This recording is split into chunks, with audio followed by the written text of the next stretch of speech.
Olá, meu nome é Manuela, eu sou aluna do curso de Pedagogia da Univesp e nessa atividade eu vou falar um pouco sobre a influência das teorias pós-críticas na elaboração dos currículos escolares.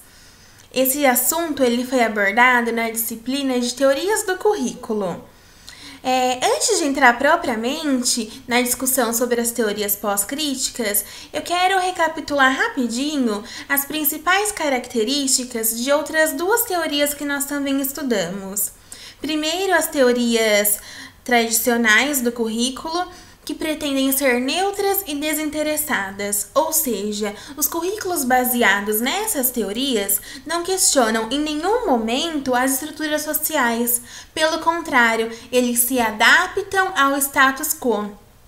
Já as teorias críticas, elas deixam de encarar o currículo como forma de organização, como era feito pelas teorias tradicionais, e passa a encará-los como uma maneira de controle, e esse controle que reproduz as desigualdades sociais. Para as teorias críticas, quando a gente situa socio-historicamente os conhecimentos e quando a gente expõe, quando denunciamos como os grupos dominantes se beneficiam das escolas e das suas práticas, é possível então empoderar os grupos mais desfavorecidos. Agora, na última década do século XX, ou seja, na década de 1990, surgem novas teorias que oferecem novas formas de análise da sociedade. Essas teorias são conhecidas como teorias pós-críticas e elas destacam a necessidade do currículo contemplar a diversidade do mundo contemporâneo. As propostas curriculares baseadas nas teorias pós-críticas, elas são mais sensíveis às diferenças e à presença de diversos grupos no ambiente escolar. Essas teorias, elas buscam entender como os currículos e as práticas escolares formam os grupos minoritários como grupos diferentes. Como eu disse então, o contexto de surgimento das teorias pós-críticas acontece nos anos 90 e ele se intensifica nos anos 2000, um contexto marcado por uma sociedade multicultural, democrática, porém extremamente desigual.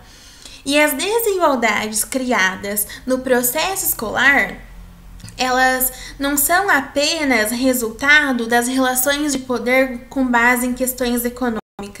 Elas têm base também nas diferenças culturais, raciais e de gênero.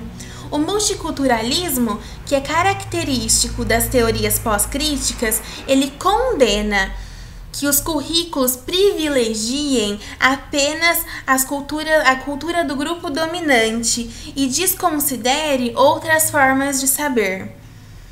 Os currículos, então, eles devem ser representativos. O multiculturalismo considera que uma cultura não se sobrepõe à outra. Por isso, o currículo deve representar todas as formas de cultura, todas as formas de saberes. Esse cenário, ele também é marcado por uma forte presença dos movimentos sociais e que eles acabam influenciando na elaboração das políticas curriculares.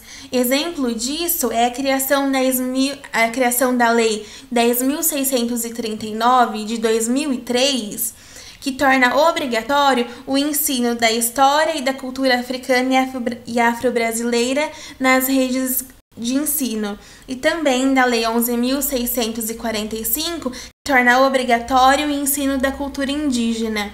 Essas leis, elas foram resultado da luta dos movimentos sociais para tornar a escola um espaço de integração, de identificação e de valorização daquelas culturas que sempre foram negligenciadas. Então, para encerrar, as teorias pós-críticas, elas são então baseadas no multiculturalismo, no pós-estruturalismo, nos estudos culturais e de gêneros. Elas não apostam na fixação de identidades, elas questionam as promessas da modernidade, problematizando as verdades do discurso científico hegemônico e entendendo que a prática educativa deve valorizar a diversidade.